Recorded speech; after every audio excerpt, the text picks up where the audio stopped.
함께 받기를 원합니다. 하나님 주신 말씀은 민수기 12장 1절에서 8절까지의 말씀입니다. 저와 여러분이 한 목소리로 함께 하나님의 말씀 같이 보겠습니다. 모세가 시작.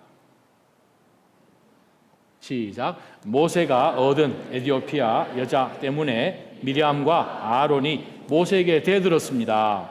이는 모세가 그 에티오피아 여인과 결혼했기 때문입니다. 그들이 말했습니다. 여호와께서 모세를 통해서만 말씀하시겠느냐? 우리를 통해서도 말씀하시지 않겠느냐? 그러자 여호와께서 이 말을 들으셨습니다. 모세는 아주 겸손한 사람이었습니다. 땅 위에서 그보다 겸손한 사람이 없었습니다. 갑자기 여호와께서 모세와 아론과 미리암에게 말씀하셨습니다. 너희 셋 다 회막으로 나오라. 그들 셋이 나갔습니다. 여호와께서 구름 기둥 가운데로 내려오셔서 회막 입구에 서시고는 아론과 미리암을 부르셨습니다. 그들 둘이 나아갔습니다. 여호와께서 말씀하셨습니다. 내 말을 잘 들어라. 여호와의 예언자가 너희 가운데 있으면 내가 환상을 통해 나를 그에게 알리고 꿈을 통해 그에게 말한다. 그러나 내 종 모세에게는 그렇지 않다. 그는 내 모든 집에서 신실한 사람이다. 내가 그에게는 얼굴을 맞대고 분명하게 이야기하며 이해하기 어려운 말로 하지 않는다. 그는 여호와의 형상을 본다. 그런데 너희는 왜 내 종 모세에게 대들기를 두려워하지 않느냐?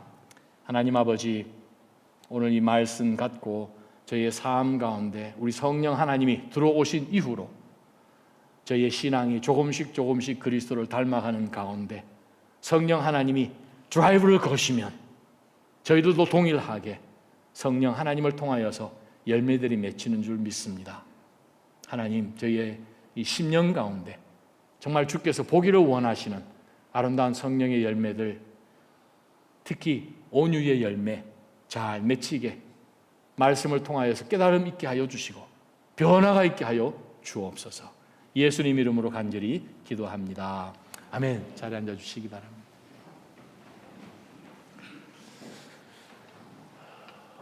우리가 지금 계속해서 갈라디아서 말씀을 제가 강의하면서 갈라디아서 5장에 나오는 성령의 9가지 열매의 부분에서 제가 스탑을 하고 한 열매 한 열매 조금 깊이 말씀을 묵상하고 있는 중입니다.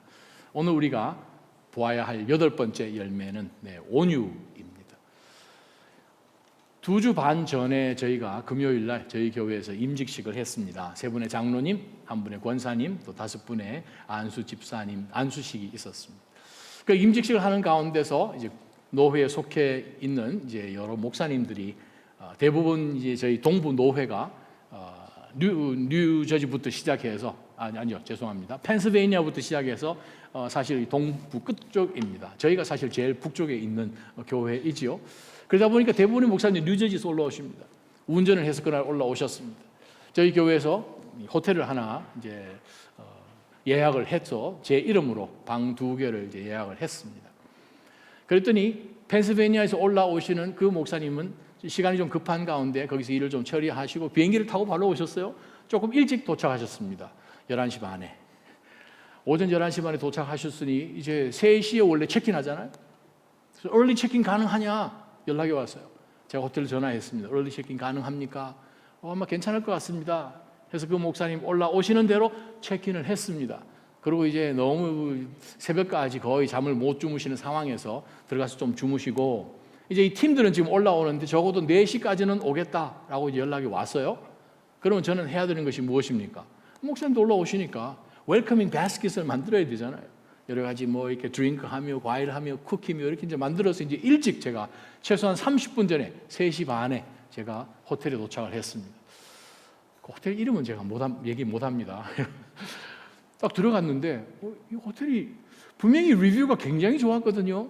들어갔더니 조금 느낌이 좀 싸했습니다. 이거 뭔가 좀 이상하다. 나중에 보니까 3층, 4층이 또 under construction이에요. 뭔가 지금 내부 공사를 하는데 2층, 4층, 5층만 공사를 하는 우번에 있는 어떤 호텔입니다. 그래서 제가 가서 이제 자신 있게, 왜냐하면 동료 목사님이 이미 체크인해서 지금 주무시고 계시니까 그 방은 어느 방인지 알지만 다른 한 방 이제 체크인을 해야 되겠다. 들어가서 카드를 받고 이제 바스켓을 넣어야 되잖아요. 오메. 제가 한 레저베이션을 못 찾겠다는 거예요. 그래서 아니 무슨 얘기입니까? 핸드폰으로 제가 레저베이션 한 컨퍼메이션 한 그 이메일을 보여줬어요. 쳐도 안 나온다는 거예요. 시스템에. 방 예약한 거 맞습니까? 제가 어떻게 됐습니까? 이 분노 게이지라는 게 있잖아요. 거기에 이제 조금씩 옐로우 라인을 지나가더니만 조금씩 올라오기 시작하는 거예요. 저기 단전 밑에서. 지금 무슨 얘기 하냐고. 아니 제가 전화를 몇 시간 전에 해서 내 동료 목회자는 얼리 체크인까지 당신들이 허용해서 지금 방 안에 들어가 있는데 내가 만든 레저베이션을 못 찾겠다니 이게 무슨 말입니까? 30분 동안 제가 한 예약을 못 찾았어요. 이쯤 되면 목회자가 아닌 거죠. 막 울그락불그락 하는데 마주 그냥 죽겠더라고요. 근데 이제 전화가 왔어요. 뉴스 팀에서. 한 20분 후면 도착합니다. 큰일 난 거예요, 지금. 타이밍이 안 맞아요. 일부러 30분 전에 왔는데. 이 사람은 안 돼요. 그러다 자기가 안 되니까 이제 매니저를 불렀어요. 매니저 쫓아나서 없다는 거예요. 나보고 예약한 거 맞냐고. 리시트 보라고. 가격표 보라고. 방 2개 리시트 아니냐고. 못 찾아요. 그런 가운데서 아무래도 그 2주 반 전에 일어난 사건이 아마 오늘 설교의 예화로 쓰라고 하나님이 허락하신 것 같아요. 왜냐하면 너무 화가 나는 거예요. 아니 예약을 했는데 컴퓨터가 무슨 다른 시스템을 하는 것도 아니고 왜 못 찾습니까? 그러다가 저한테 혹시 당신이 예약을 할 때 방 2개 당신 이름 다 하는 경우도 있지만 다른 이름을 넣는 경우도 있는데 당신 이름이 하지만 이름 밑에 혹시 다른 이름 한 건 없습니까? 그렇게 하면 우리 안 나옵니다 하는 순간 제가 주여 그 오늘 목사님의 다른 이름을 제가 거기에 또 넣었거든요. 혹시 그 이름을 한번 해보실래요? 했더니 시스템이 열리는 거예요. 제가 그 30분 동안 이게 분노 게이지가 아마 레드까지 올라가가지고 좀 했으면 조금 지나면 우리 목사님들 호텔 문 앞에서 만나면 무슨 얘기 하십니까? 할렐루야! 이렇게 할 텐데 이거 큰일 날 뻔한 거예요. 이 온유 한자로 되어 있는 우리나라 말이죠. 온유 따뜻하고 부드럽고 그거는 이제 우리 쪽에서 생각하는 것이고 영어학에서 사용하는 스탠더드가 메리엄 웹스터 사전입니다. 그 메리엄 웹스터 사전을 찾아보면 deficient in confidence and courage 그렇게 나옵니다. 자기 자신에 대한 어떤 용기나 이런 게 결핍됐다라고 사전에 나옵니다. 어떻게 보면 좀 좋은 의미는 아니죠.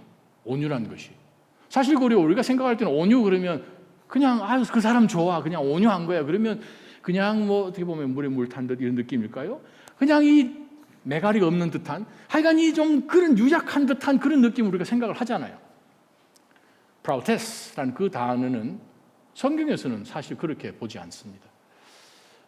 가난한, 비천한, lowly한 그런 뜻으로 구약이나 신약에서도 사실 많이 사용하는 단어이고 특별히 신약 성경에서는 겸손한이라는 단어로 오히려 더 많이 번역한 단어입니다. BC 400년경에 스파르타와 그리스가 전쟁을 붙었죠. 펠로네시아스 그 전쟁인데 그 전쟁 가운데서 한 군사가 자기 약혼녀에게 보내는 편지가 발견이 됐어요. 그 편지에 헬라어로 된 그 편지에 보게 되면은 이 프라우테스라는 단어가 쓰여서 근데 그 군인이 자기 약혼자에게 보내는 편지에서 이 단어를 어디에 썼는가 하면 우와 내가 전쟁 중에 말 하나를 얻었는데 horse 말 하나를 얻었는데 와 he's very strong and meek 온유란 단어 영어 성경에는 meek라는 단어로 번역을 했습니다. M-E-E-K 온유요. 말이 여러분 힘이 없습니까? 여러분 말 한번 타본 적 있으십니까? 저는 텍사스에서 왔잖아요. 미국에서 한국에서도 제가 말을 한번 타본 적이 있는데 우리 공동체의 어느 집사님이 그걸 하셔가지고 말이요 정말 힘이 세고요, 몸무게도 무겁고요, 그 앞부분에 있는 그 근육 한번 보세요. 이거 짐승이 아닙니다. 성인 3명 타도 아무렇지 않습니다. 근데 그 말을 향하여서 이 군인이 온유하다고 얘기를 한 거예요. 그게 굉장한 겁니다. 그런데 오늘 성경 가운데서 우리가 갈라디아서를 보게 되면 성령의 열매의 이 8번째 해당되는 것이 온유인 거예요.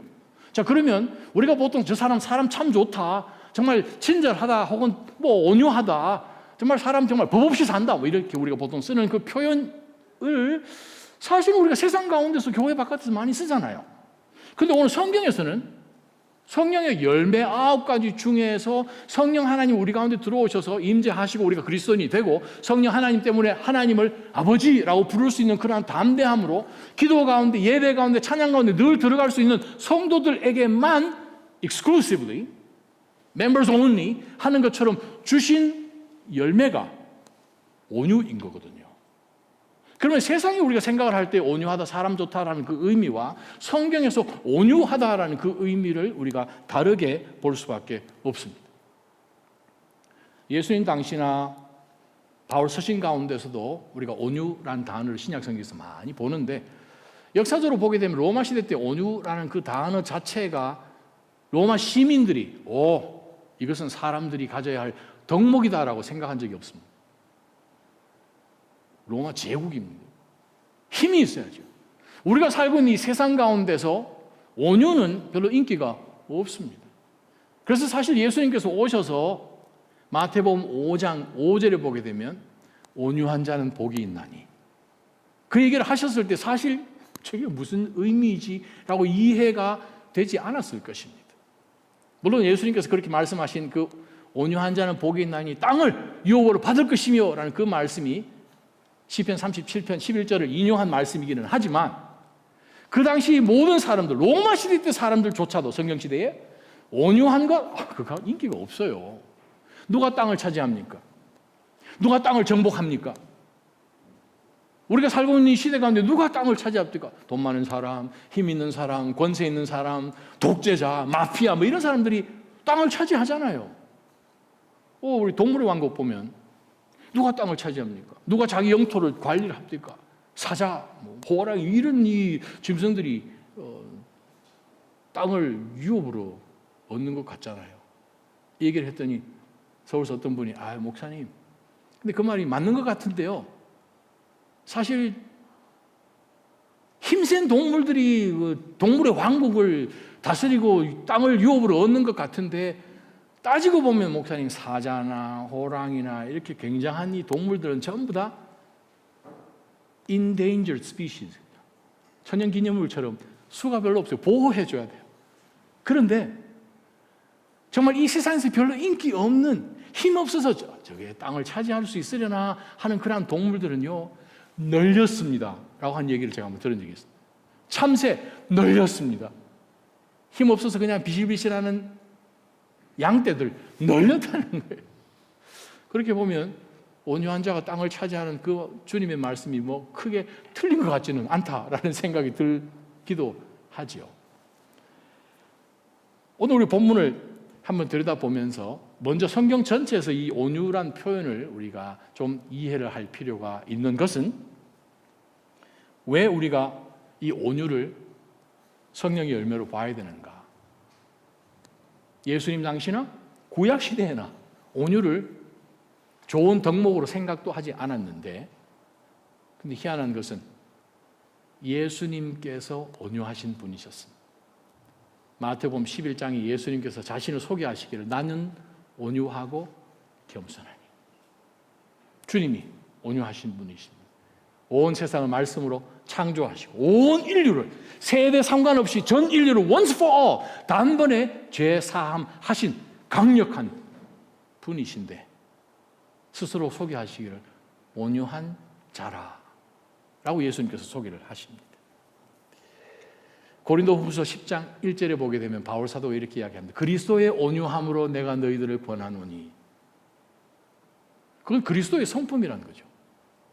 그리스도의 온유함, 주님께서 스스로를 온유하다고 표현을 하신 바로 그 온유한, 바로 그 성품이 오직 성령 하나님을 통하여서 믿는 자들에게만 만들어질 수 있는 성령의 열매라는 말씀입니다. 야고보서를 보게 되면 야고보서 1장 21절에 마음의 신기한 말씀을 온유함으로 받으라라고 하나님의 성도들에게 주신 말씀입니다. 왜 우리가 온유해야 되는가? 온유하지 않으면 하나님의 말씀을 받을 수가 없기 때문에 그렇습니다. 말씀이 우리 삶 가운데 던져졌을 때 우리가 온유하여서 lowly하여서 하나님 보실 때 하나님 저는 너무나 연약하고 힘없어서 하나님의 이 말씀 의지하지 않으면 그 어떤 것도 내 힘으로 할 것이 없습니다. 주님을 의지합니다 하는 바로 그러한 자기 스스로의 lowly한 것이 없다면 말씀을 못 받죠. 그래서 야고보 사도는 말씀 받기 위해서는 여러분이 온유해야 합니다 라는 말씀으로 성도들을 권면합니다. 베드로전서 3장 15절을 보게 되면 여러분이 예수 그리스도의 증인이 되어서 오직 성령이 너희 가운데 임하시면 너희가 권능을 받고 예루살렘, 유대, 사마리아 온 땅 끝까지를 내 증인이 되는 그 일을 감당하려면 우리가 온유와 두려움으로 우리 가운데 있는 소망에 관한 그 이유를 묻는 자들에게 항상 준비되어서 전도하게끔 하기 위하여서 하나님 우리 가운데 온유를 허락하심을 우리가 알게 됩니다.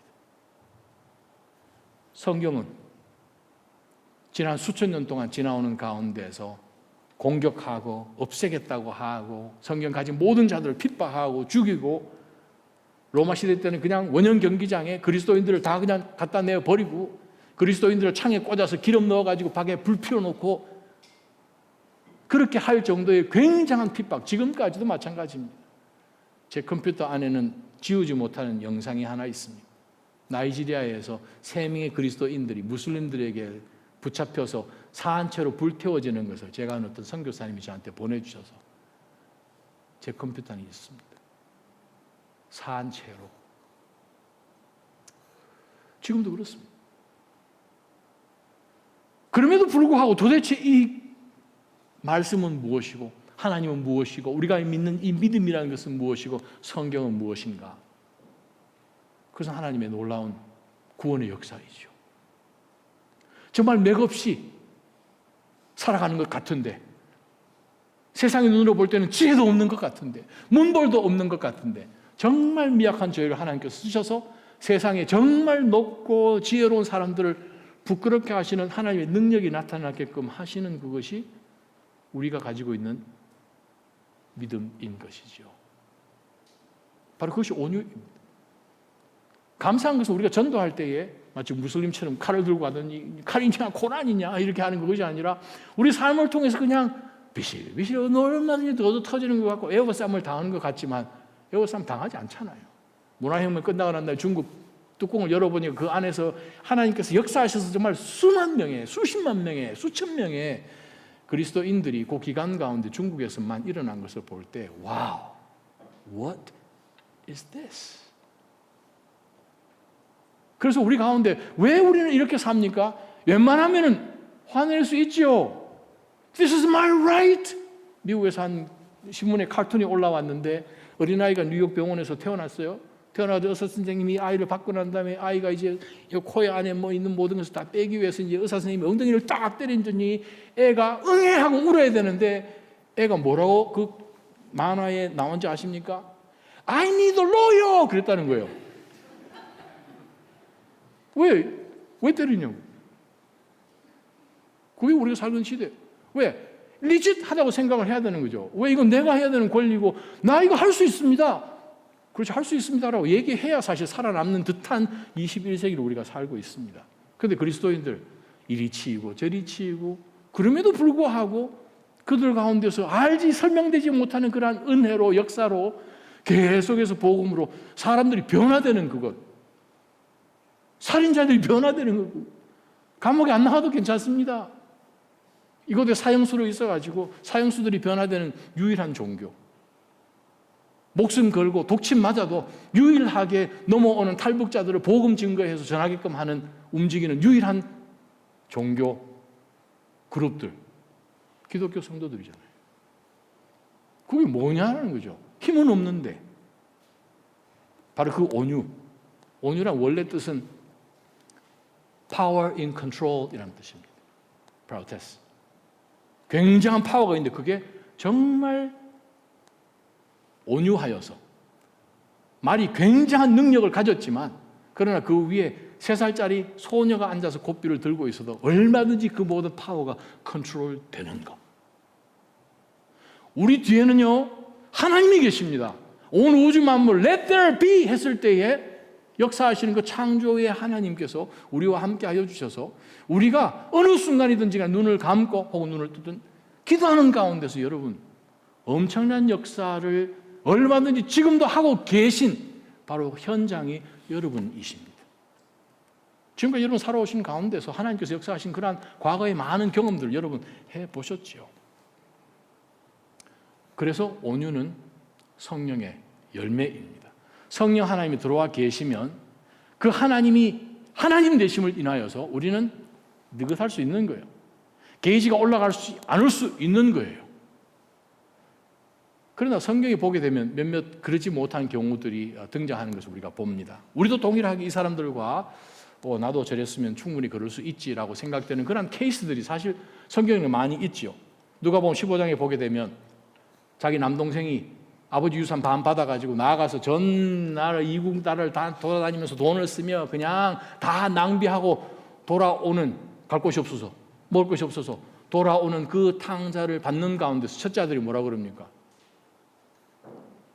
이거 내 원리인데 이제 남은 것은 내 재산인데 너 재산은 가서 다 먹었으면 너가 나가서 죽든지 살든지. 근데 이 탕자 내 동생 이놈이 돌아왔는데 아버지는 지금까지 나에게 단 한 마리도 잡아주지 않은 양을 잡고 잔치를 베풀고 이게 말이 안 된다라고 이야기하면서 형이 아버지에게 뭐라고 해야 합니까?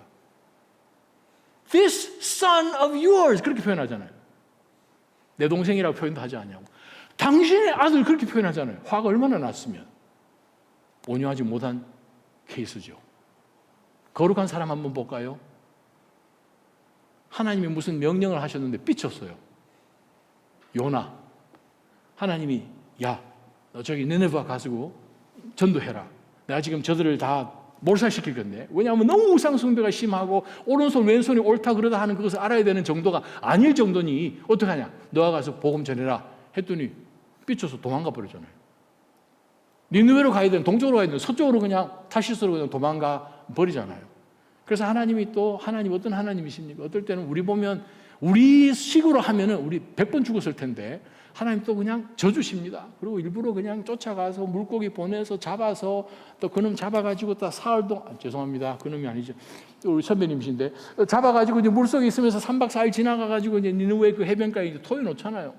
그랬으면 자기가 어떻게 해야 됩니까? 우와 진짜 죽을 뻔했잖아요.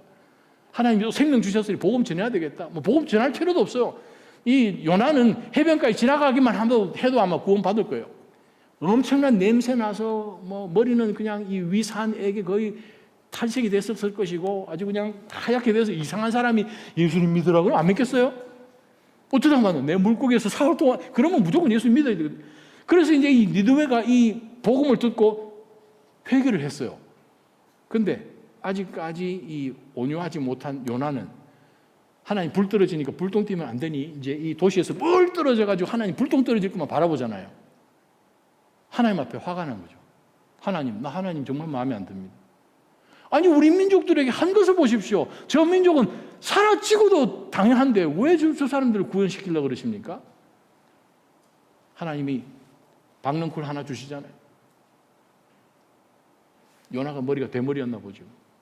뜨거워가지고 막 하나님 앞에 반항하는 그러한 모습을 보면서도 우리가 똑같이 온유하지 않으면, 다른 말 표현하면 하나님의 하나님 되심을 분명하게 내 삶 가운데 붙들지 않으면 이거 내가 해결해야 된다라는 생각을 가지면 우리는 그 순간에 본성대로 반응합니다. 본성대로 반응하면 그 성령께서 하시는 거 아니죠. 예수님 필요 없죠 뭐. 예수님 필요 없고도 사실은 뭐 좋은 그런 분들 많이 계시는 것처럼 우리가 느끼지 않습니까? 구약 성경에 요셉, 아니 요셉이 뭘 잘못했어요? 억울하게 뒤집어 썼는데 보디발의 아내가 그냥 유혹하고 매일같이 하는데도 불구하고 안 넘어가니까 자기가 먼저 홀라당 벗고 막 해가지고 지금 난리를 친 거지 않습니까? 보디발이 돌아왔을 때에 조금 진중하게 물어봤으면 제 생각에는 보디발 아마 큰 자리 얻지 않았을까 오히려.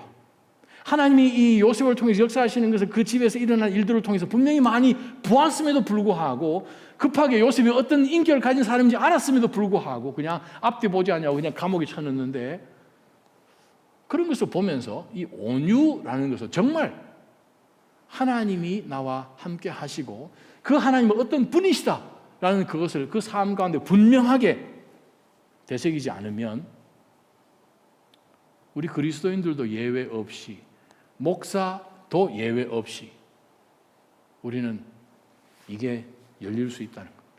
오늘 예배 마치시고 저희 아내한테 한번 여쭤보십시오. 목사님 어떤가? 목사요? 목사도 똑같습니다.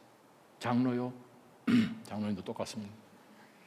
우리는 다 똑같습니다. 매 순간순간마다 정신 안 차리면 요나처럼 할 수 있다는 거예요. 성경에 보니까 전도서 7장 8절 9절을 보면 일의 끝이 시작보다 낫고 인내하는 마음이, 즉 기다리는 마음이 교만한 마음보다 낫다. 그러므로 너는 조급하게 분노하지 마라. 분노는 어리석은 사람의 가슴에 머무는 것이다. 우리는 성령을 품고 성령의 사람으로 사니 그 분노가 우리 가슴 가운데 있지 않기 위해서는 뭡니까? 성령 하나님께서 인도하시는 대로 우리는 하나님께서 컨트롤하시고, 내가 컨트롤해서 그냥 바락바락하는 그것이 아니라, 그리스도인들은 서로서로를 향해서 눈도 크게 바로 뜨면 안 됩니다. 다시 한번요. 그리스도인들은 서로서로를 향해서 자기 right 생각하면서 막 눈 크게 뜨고 그러면 그거 아닙니다. 성령께서 하시는 거 아니에요. 야고보서 1장 19절이요.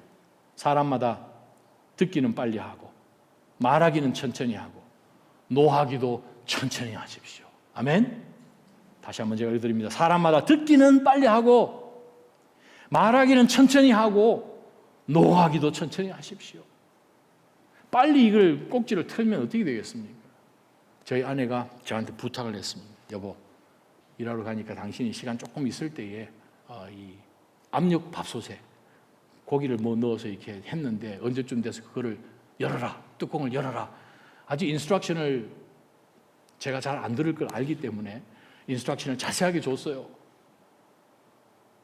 제가 못 기다렸어요.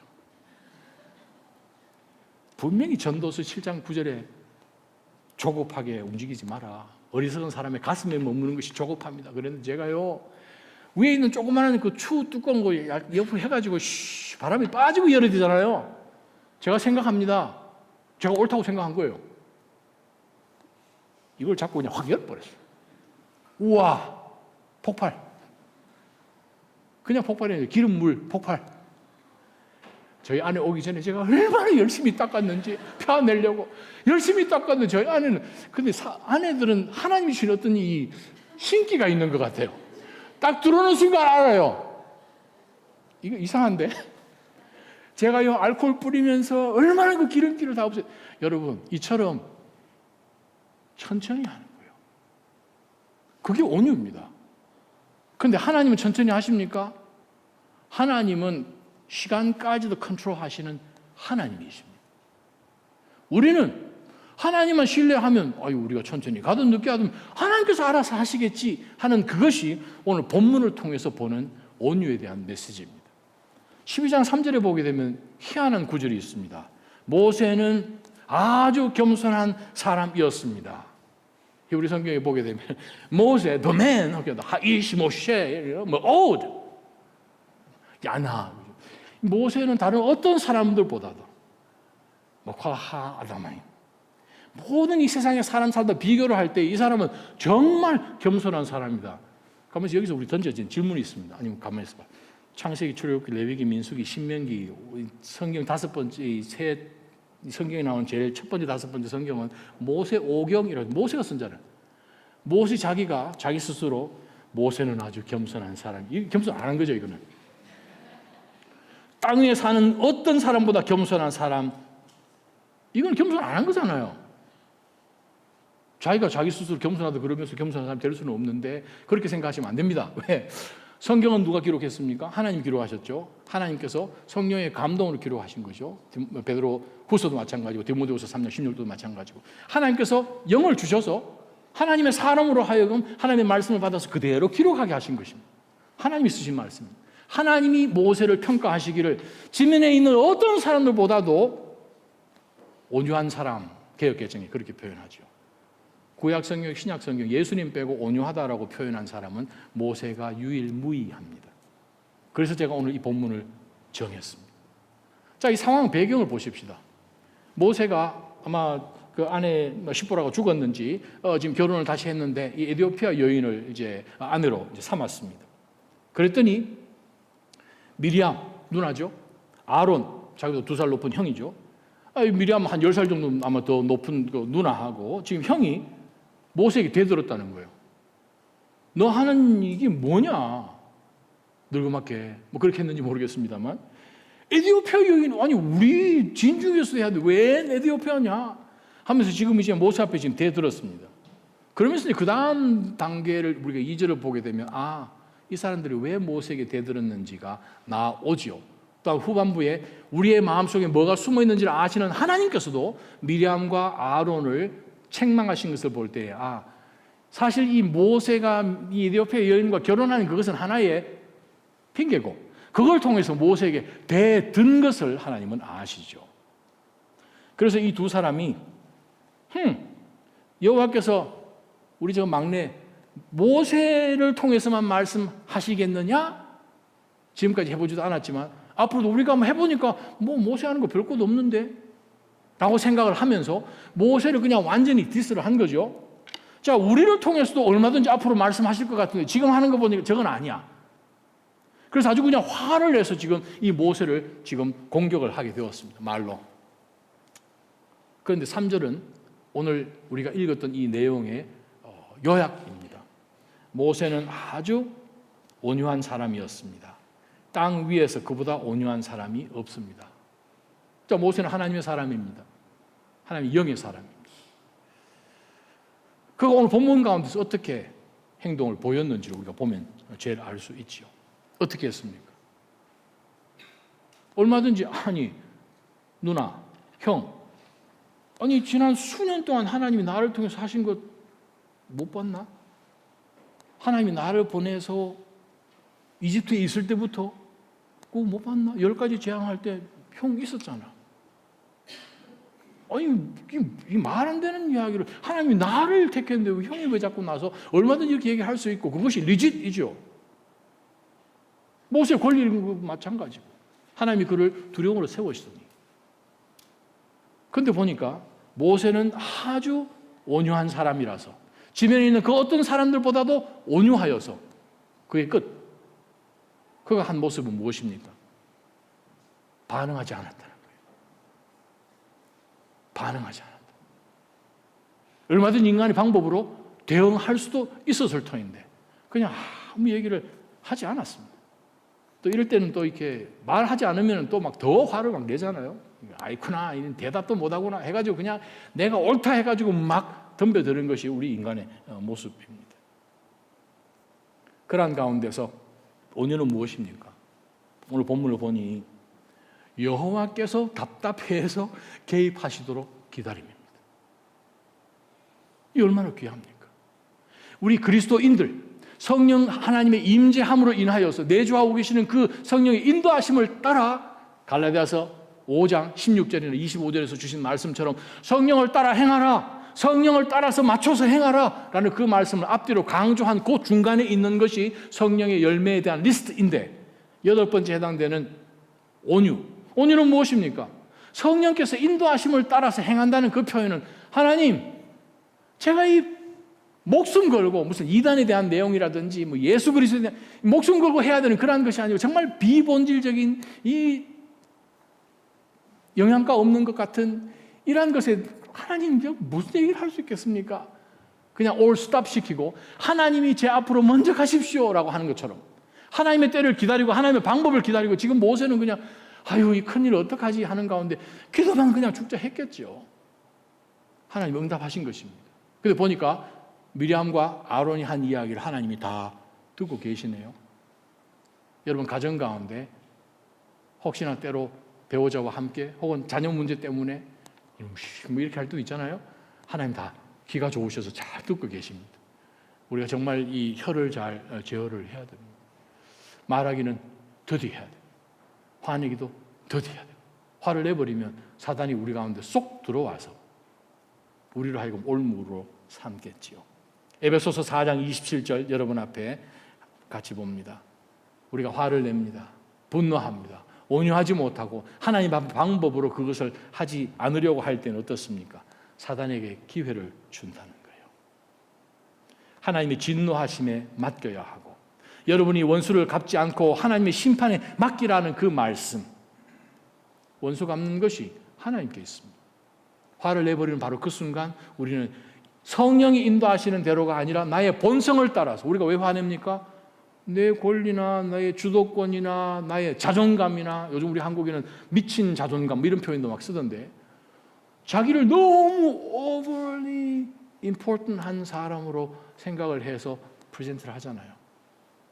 영어 사전에도 찾아보면 meekness 찾아보면 자기 자신에 대해서 굉장히 오버해서 표현하는 것임을 성경에도 사전에도 그렇게 표현되어 있습니다.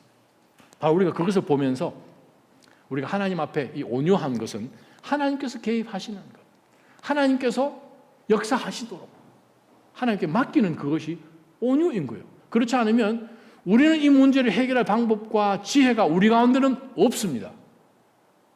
자, 보세요. 하나님은 공평하신 하나님이십니다. 좌우나 우우나 치우치시지 않은 하나님이 공평이십니다. 하나님은 모든 것을 처음과 나중을 아시는 분이십니다. 그분이 보시는 것은 우리가 보는 겉이 아니라 완전히 인사이드 아웃까지 보시는 분이 하나님이십니다. 우리는요, 그때는 우리는 분명히 맞았는데 30분 후에 보니까 저의 이 부족한 한 부분도 있고 리셉셔니스트가 잘못한 것도 있지만, 우리가 아무리 옳다 하지만 시간 조금 지나 보면 우리가 보지 못한 부분이 우리는 있습니다. 심리학에서 마찬가지잖아요. 싸움이 일어나는 이유는 내 자신을 지켜야 되겠다는, 물론 방어 기제가 움직이는 것도 있죠. 자기를 보호하려고 하고, 그럼에도 불구하고 우리는 부족하잖아요. 다 알지 못하잖아요. 상대방 표현이 어떻게 됐는지 그걸 어떻게 다 압니까? 저 사람이 오늘 아침에 무슨 일이 있어서 왔는지를 어떻게 압니까? 모르는 가운데서 우리는 쉽사리 내 관점에서 판단을 하니 우리의 판단은 옳지 않지요. 그래서 하나님께서 심판주가 되시는 것입니다. 온유는 본성이 아니라 성령의 통제를 받은 영성으로 반응해야 됩니다. 우리 그리스도인들이 어떤 이런 어려운 가운데 있을 때 얼마든지 우리가 내 자신을 지키기 위해 나 체면이, 그걸 생각하기 전에 하나님 다 아시고 하나님이 해결해 주실 수 있고, 그러한 하나님께 맡기는 거죠. 아주 그냥 이 클래식한 example이 다윗이잖아요. 다윗이 뭘 잘못했습니까? 근데 사울이 다윗을 죽이려고 그냥 하나님께서 다윗을 기름 부어서 세우시고 지금 기다리고 계시는데, 사울은 지금 자기 현재 왕이지만 하나님께서 자신을 버린 것을 생각을 하고 이 나라를 생각하고 하나님의 나라를 생각한다면, 아유, 내 때가 지나고 나면 하나님께서 또 좋은 사람 세우겠지라는 그것이 아니라 이것을 없애버려야 되겠다. 그러면 나는 계속 왕위를 해먹겠다. 하나님이 자기 생명을 쥐고 있는 걸 깜빡한 거죠. 하나님이 여기 떠나버렸잖아요. 성령으로 생각을 못하죠. 그럼 본성으로 반응할 수밖에 없습니다. 다윗은 하나님의 영의 사람입니다. 하나님의 마음에 합한 사람인데, 다윗에게 사울 왕을 죽일 수 있는 기회들이 여러 번 있었음에도 불구하고 다윗은 자기 원수를 갚지 않습니다. 사무엘상 24장 12절에 보면, 여호와께서는 나와 왕 사이를 판단하사 여호와께서 나를 위하여 왕에게 보복하시려니와 내 손으로는 왕을 해하지 않겠습니다. 사울 앞에 얘기하지요. 사울 안 죽입니다. 자기 앞에 죽여주시오 하고 굴 안으로 들어왔는데도 손 안 댑니다. 왜?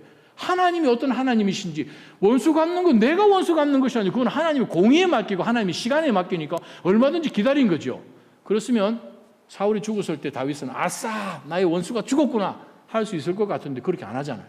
사울이 죽었을 때 정말 그 마음 가운데서 눈물을 흘리고 옷을 찢고 하는 그러한 모습 보면서 안타깝게 생각하는, 슬퍼하는 그 모습 보면 이것이 바로 성령의 모습인 것이죠. 어떻게 그게 가능합니까? 하나님이 주권을 가지고 통치하시는 그분이시고 하나님의 공의 가운데 그 어떤 것도 벗어날 수 있는 것이 없음을 분명히 알았기 때문에 하나님 앞에 모든 걸 맡긴 거죠. 다니엘은 안 그렇습니까? 다니엘이 왕조가 바뀌고, 아니 제국이 바뀌었지 않습니까? 바벨론에서 페르시아로 바뀔 정도로. 그러나 그냥 거의 한 80년 이상을 섬길 정도의 아주 긴 세월 동안 그가 공직으로 총리로 있었는데, 바로 그 오랫동안 이 점령당한 민족의 사람이 지금 왕의 이 바로 옅어서 총리를 하니까 옆에 있는 이 나라의 민족들 관리들을 얼마나 눈꼴시로 하겠습니까? 죽이려고 했죠. 모함을 했죠. 그럼에도 불구하고 성경의 다니엘서 읽어보게 되면 다니엘이 자기를 모함하는 신하들에게, 음모를 꾸미는 자들에게 자기의 권위로 대항하는 거 하나도 있습니까? 없죠. 그냥 하나님 앞에 다 맡기는 거죠. 하나님 알아서 하십시오. 저는 이거 할 수 있는 것이 없습니다. 베드로전서 2장 23절 말씀을 우리가 한번 읽어봤으면 좋겠습니다. 그분은 예수님입니다. 같이 읽습니다. 시작. 그분은 모욕을 당하셨으나 모욕으로 갚지 않으셨고, 고난을 당하셨으나 위협하지 않으셨고, 공의로 심판하시는 분에게 자신을 맡기셨습니다. 이게 그리스도의 온유입니다. 인간의 방법이 아니라 천군 천사를 그냥 몇 군단을 보내실 수도 있는 분이셨을 터인데, 언더우드 박사님은 우리 한국 근대 교회사에서 절대로 빠질 수 없는 분이시죠. 언더우드 목사님이 한국에 선교하러 왔을 그 100여 년 전에는 한국은 정말 어렵고 형편없었던 그런 시대였습니다. 한국에 오셔서 한국말을 아주 열심히 공부를 하셨어요. 한국말을 열심히 공부를 해서 이제 어느 정도 소통이 이제 되는 그 시점부터 이분은 한국 사람들이 입는 옷을 똑같이 입고, 한국 사람들이 먹는 똑같은 그 김치 뭐 이런 건 꼭 똑같이 이제 먹고, 그 사람들과 함께 자고 생활을 한 것이죠. 정말 선교적인 그러한 마음이 없다면 절대 할 수 없는 그러한 놀라운 그 선교 사역으로 이 한국이 정말 복음을 더 빨리 받아들일 수 있는 그런 놀라운 교두부 역할을, 오프닝한 역할을 하신 분이십니다. 그분이 이제 때로는 뭐 나귀를 타고 갈 때도 있지만, 기록에 보게 되면 웬만한 것은 그냥 10년, 20년, 30년 그냥 걸어서 이제 복음 전도를 하셨죠. 너무 이제 시장하셔서 오늘 저녁에 시골 어느 이 주막에서 이제 식사를 이렇게 하시는데, 아니 생각해 보세요. 머리는 노랗고 눈은 파란 사람이, 덩치 큰 사람이 그냥 밥을 먹고 있으니까 동네 사람들, 우와, 뭐 그 당시에는 재미난 그런 것도 없었을 때니까 구경 나온 거예요. 다 구경이 나와서 어느 이 서양 사람이 지금 밥을 먹는 거 보니 희한하잖아요. 근데 이제 모인 그룹 가운데 어떤 버릇없는 한 젊은 청년이 있었어요. 모임 가운데 꼭 그런 사람 있잖아요. 딱 그 청년이, 저거 봐라, 밥을 먹네? 그렇게 얘기한 거예요. 자기보다 몇 곱절이나 나이 많은 사람에게, 저것 봐라, 밥을 먹네? 언더우드 목사님 어떻게 대항한 줄 아십니까? 저는 국도 먹을 줄 압니다. 국 먹는 거야. 그 청년이 기가 막히기 전에, 저게 말을 하네? 선교사님, 저는 글도 쓸 줄 압니다. 그 반응하는 모습을 보고, 이거는 우리가 보통 하는 반응이 아닌데, 젊은 청년이 그 자리에서 예수님을 영접해서 교회 장로가 되셨습니다.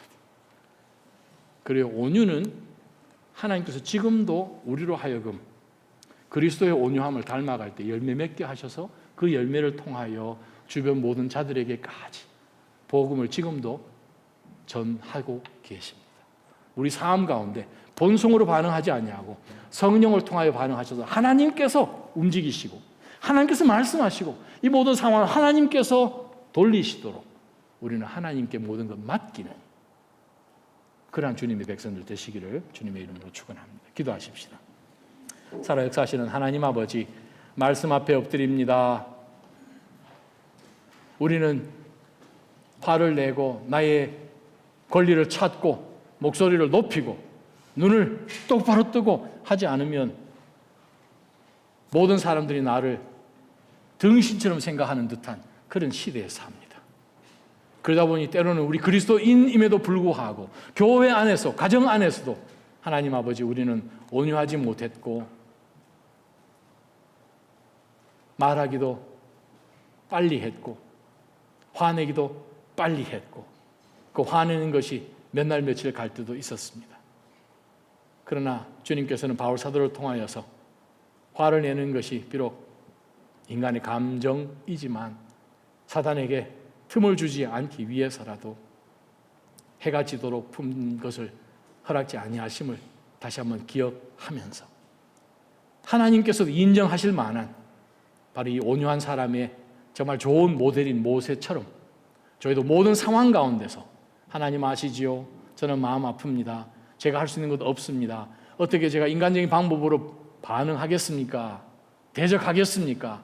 하나님 도와주십시오 하는 가운데서 주님께 양보하고 주님의 주권 밑에 내 자신을 내려놓는 온전한 온유함이 저희 모두 가운데 있게 하여 주옵소서.